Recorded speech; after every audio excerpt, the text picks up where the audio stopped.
Living life, every day, late at night, not okay. All I want, and I pray, all I need are some better days. Fuck me, I'm looking in the mirror, so foggy, but I've never seen clearer. I don't really think anyone can save me, and honestly I'm not really sure I want saving. I like to be my own worst enemy. There's no risk if you don't try at anything, so I'ma just keep buying everything. See you in the next life, have to be a better me. I don't think that my head's on straight, gotta flip it and grip it and go and get an x-ray. What's wrong with me? I just feel weight pushing on my chest and it squeezes till I suffocate. Better change my mindset, meditate. It's pretty cool that I'm alive and have better days. I could walk, see, hear, I should celebrate. Think I could change my mind, maybe elevate. Living life, every day, late at night, not okay.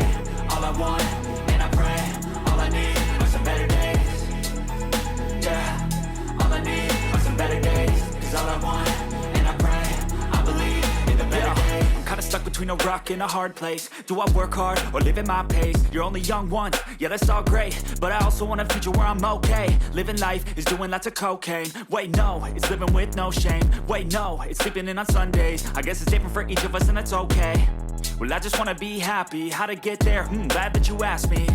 I think it's different for everyone. Some of us need work, others need fun. Some of us need purpose to overcome. But try to do what you love when it's said and done. Cause there's so many differences in each of us. Trust your gut, it can show you what you want. Living life, every day, late at night, not okay.